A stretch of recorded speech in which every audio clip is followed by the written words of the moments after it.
Folks, I might be having a change of heart. I don't know. There's a lot to get to here. Hi, everyone. Luke Thomas, one half of Morning Combat. Wanted to talk to you today about something really interesting that I just had to make a comment about. Now, this is Thursday as I record this video, June 9th, 2022. I'm talking about yesterday, Wednesday, June 8th, 2022. And on that day, former UFC middleweight and Strikeforce fighter Tim Kennedy was on the MMA Hour with Ariel Helwani. Now, they got to a whole lot of stuff. Strongly encourage you to either watch or listen to the interview. But the part that I wanted to focus in on for today's video was their discussion about a moment in time where Tim Kennedy and Cain Velasquez and George St. Pierre and TJ Dillashaw and Donald Cerrone and potentially some other ones as well, those were the big names involved in the project. They were involved in what was called the MMAAA, or at least that's what I called it, but the Mixed Martial Arts Athletes Association. Not a very great name for a union or an association, but in either case, that's what it was called. And it had some big guns, certainly in its early heyday. But the reason why I wanted to point it out to you about what he said was it's extremely important. Namely, Ariel asked him basically why did the MMAAA fail? What was the real source of it? And there was a few things complicating the effort. Over time, there was not enough that had happened, and I think some of the original figures like TJ Dillashaw had become disillusioned.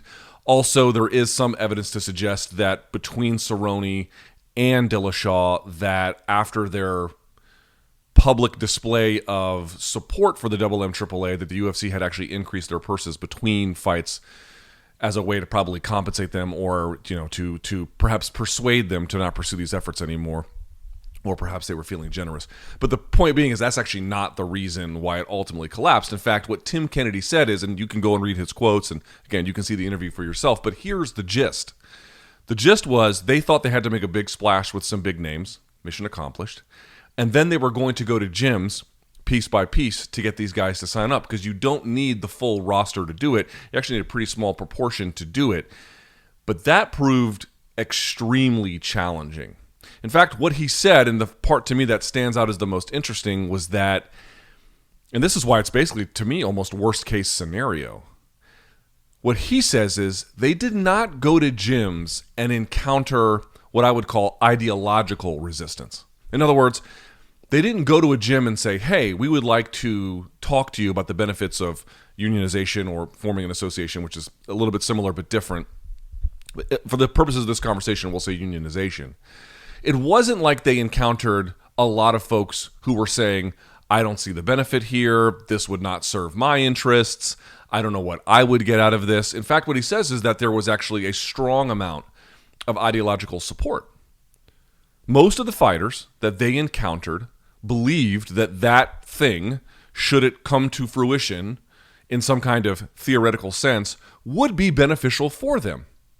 They heard the pitch, and they understood and accepted the potential value of that. But here's the problem, and this is why I call it worst case scenario. What they encountered was not ideological resistance. What they encountered was fear. What they encountered was an inability for the fighters in any kind of reasonable proportion to agree to put their names on the list of folks, and you get a sufficient number of those, in the 30% range, and you can actually move forward that process. What they encountered were folks saying, I don't trust that there won't be retribution for me putting my name on this list. Now, of course, that voting process is confidential. In fact, there would be no real way for the UFC to get access to that. Of course, that has been explained numerous times. Didn't matter. Didn't matter at all. What they encountered was folks who might have been ideologically sympathetic, but in reality could not move with them, could not pull that trigger, could not put their name on that list. And here's why I call that worst case scenario, because you might be inclined to believe that someone believing the opposite of the value of unions or associations would be the biggest impediment, but I don't agree, because you can persuade people to do something like that. You can actually persuade people over time with real lobbying efforts. And when I mean lobbying, I don't mean members of Congress, but I mean going gym to gym, fighter to fighter, coach to coach, having these opportunities to explain to them. And again, it's not somebody like me talking to fighters. It was other fighters talking to fighters. And it wasn't just other fighters. It was very celebrated public figures inside of that fighting space. In those scenarios, there's actually a lot of reason to believe while you might encounter some ideological resistance, there's a lot of evidence that shows, and frankly, unions and associations are built on the back of this, convincing people over time through a passionate outreach effort to believe in those values, and then ultimately to then put forward an effort to encourage signups. To me, it's much worse that they found people who were sympathetic, but simply far too timid to do anything about it. Because yes, you might think, well, if you can convince someone to change their opinion on something, surely you can get someone who's already sympathetic to sign their paper, or sign their name on the dotted line. But it's actually a much more difficult thing. I mean, just think about the resistance there. We're already in agreement, but the person who I'm trying to get to sign is so frozen in the moment that they can't. I'd actually argue you have a better chance of convincing a crowd that, say, was 50-50 on your proposition, convincing just enough of them to get over the hump, whatever that may be, rather than trying to convince people who were already in your camp, ideologically speaking, and you can't get them to move a muscle. You can't get them to budge an inch. In fact, what he said was, out of a roster of 500 people, they got maybe 5% of them to sign up, 6 or 7 times the undercount of what they would need. Folks, I got to tell you, that tells you everything you need to know about what's probably going to happen in the future. Listen, it wasn't just the MMAAA.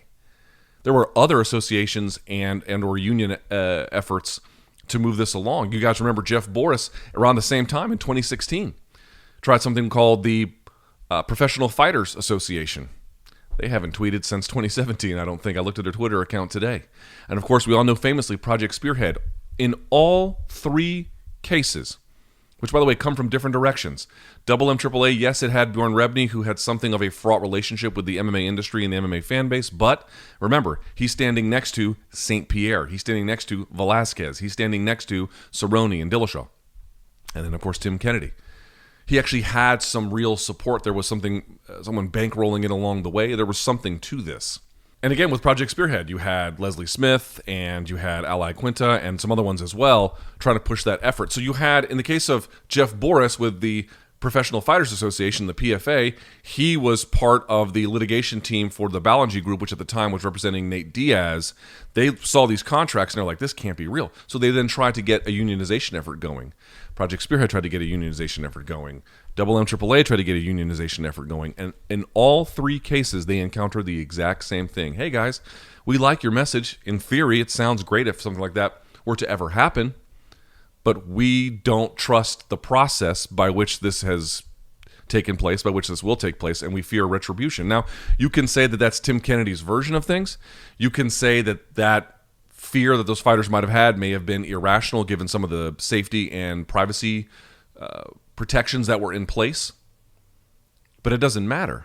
In the end, you have 3 different groups of 3 different people, 3 different kinds of groups with 3 different kinds of people, and all of them faced the exact same stumbling block. The fighters might agree, but they're not going to sign. There might be more to the story there, because if it's not an ideological component that's really holding them back, might there be other things? And folks have pointed out an industry where people are hyper-focused on themselves, and you'll hear even MMA fighters say you have to be very selfish in this industry. You have to put your needs sometimes in front of your families to get to the professional goals that you want, or certainly you can put strain on friendships and, again, familial relationships and many other things. It has to be intensely inward-focused and intensely selfish. And so if you're in an industry like that, why would you necessarily want to sign up to protect someone else's interests, particularly if you're far ahead of them? Why do you care what the UFC minimum is if you're far advanced past that, perhaps even getting pay-per-view points? There's probably something to be said for that. But again, when these fighters, when these groups went to these camps and talked to these fighters, that was actually not the real big issue. That was not the part. So you can say that played a role, probably did on some level, but more to the point, it is the industry, or at least I should say, the perceived industry control by the UFC and its various powers of perceived retribution that kept them from signing. Now, I started this video by saying I have had a change of heart. I actually still believe in the concept of a sports athletes union. We are seeing unions now having something of a resurgence in the United States, both in media newsrooms. You're probably seeing headlines around Starbucks and Amazon. I believe in the value of unions. I believe in their power. I believe in how important they can be for the labor force and for the larger market itself. But if that solution isn't accessible, despite repeated efforts from folks who have made good faith, full-throated, genuine efforts, people who would have the very best chances of getting their peers, right, fighter to fighter, to sign off, have had not just poor results, cataclysmically poor results. If that's the case, you might think to say, well, unionization's impossible. Right, it might be. But that doesn't mean that people are going to stop trying to remedy what they perceive as an imbalance in the industry. Which brings us back to the Muhammad Ali Boxing Reform Act getting extended to MMA. I hear from all the folks out there that what they don't want is a situation where MMA turns into the infrastructure, or I should say the architecture rather, of boxing. We don't want 4 sanctioning bodies. We don't want, all these crazy titles. We don't want this fragmented space where sometimes the big fights that need to get made, it's hard to do because one person's on DAZN, one person's on Showtime, one person's on ESPN, all separate promoters, all being tied to networks. And I understand those concerns. Frankly, I share them. I have long been a proponent of the idea that I think, on balance, it actually might be better to have a union or to have an association. There are criticisms of that view in terms of how much money could actually be raised that way, but you would have to imagine through a collective bargaining agreement, a lot of remedies could be placed inside the industry that don't currently exist. A lot of protections could be placed. So I'm with you. In many ways, I would rather keep the way MMA works, just make sure the fighters make a little bit more and they have some healthcare protections and all the various things that a CBA would account for. But if the fighters are so petrified of perceived retaliation or retribution, that won't be on the table. But the Muhammad Ali Boxing Reform Act, or for short, the Ali Act, you only need a handful of people to really do something like that. And the MMAAA has been doing exactly that. You got John Fitch, Randy Couture, Vinicius Quiroz, Carlos Newton, and a handful of others, Nate Quarry, lobbying on the Hill, trying to get this legislation advanced. They have bipartisan support, at least they did for the last 2 sessions ago of Congress. You need a much smaller group to affect much broader change. You don't need the vast signups of fighters to get there, and it would have a lot of the remedies to fix the current situation built in to that. Now, of course, that would create potentially a series of other problems. But folks, I'm trying to ask here, what is the way in which we can actually get fighters protection in the industry? The lawsuit, hard to know what's going to happen there. Certainly something could happen there, but it remains very much unclear.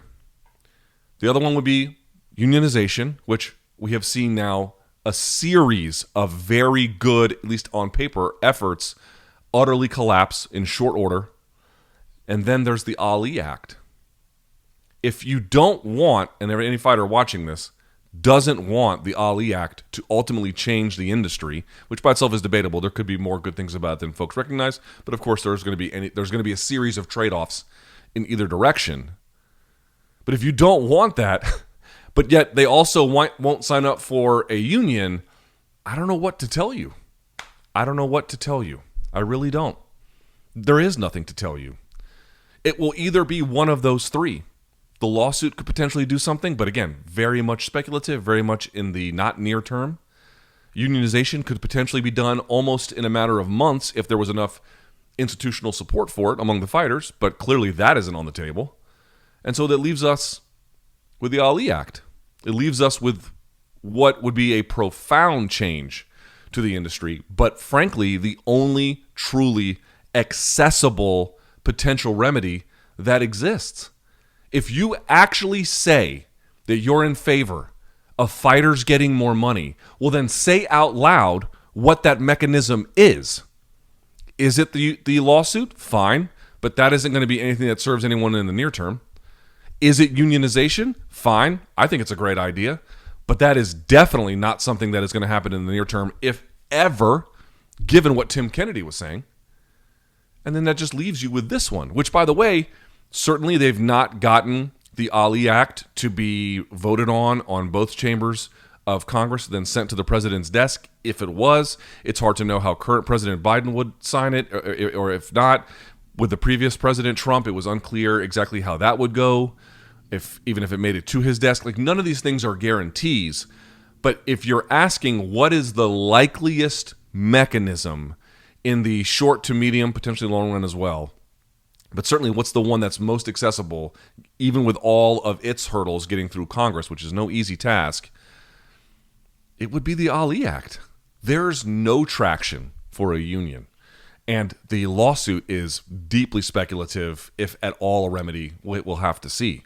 But the Ali Act would actually fix a lot. I know what you're saying, it'd create more problems. Fine, let's have that debate.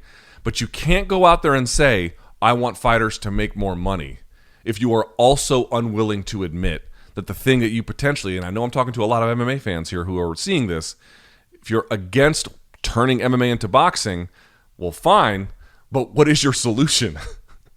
There is none. It doesn't exist. That's why I've had a change of heart.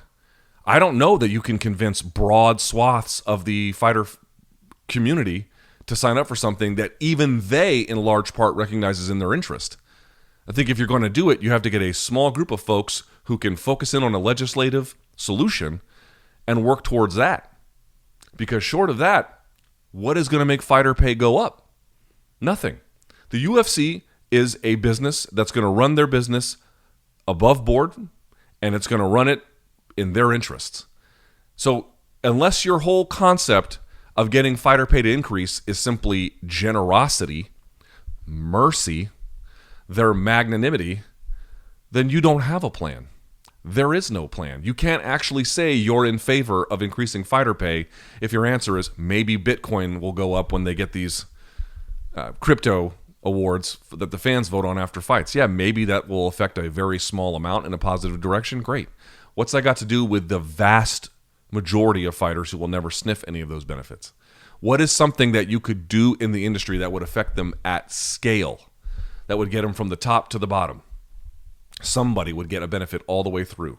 Or at a bare minimum, even with the Ali Act, you can agree it would potentially benefit much more the folks at the top than at the bottom, but it would be some kind of remedy, even those who may not be able to access all of it. The ones who would have significantly more protections than relative to the status quo. So I'm going to tell you, folks, I'm not going to say unions can't work in MMA, but I'm going to say in my lifetime, and in the course of my time covering the sport, the evidence is in, at least for right now, they're not going to work. Because the fighters either don't want to put their names on the list for fear of retribution, and of course, some of them might also just not believe in the value. But really, that's not what's holding it up. What's holding it up is a perceived control of the industry that fighters simply believe would be too costly for them to challenge. And so without the power of the law to compel the UFC, what is your answer for improving fighter pay? Would love to hear it. Would love to hear it. You can be against MMA turning into boxing, but you can't be against that and then also claim that you support fighter pay. You can't. It doesn't work. That is the best possibility. That is the best possible choice given the available options, and frankly, over time, it might prove to be the only one. If you're seeing this right now, just realize unionization in mixed martial arts is a pipe dream, and so we have to move on to other things to get fighters paid, including the perhaps controversial idea that the best way to do that, given the reality of things, is just turning MMA into boxing.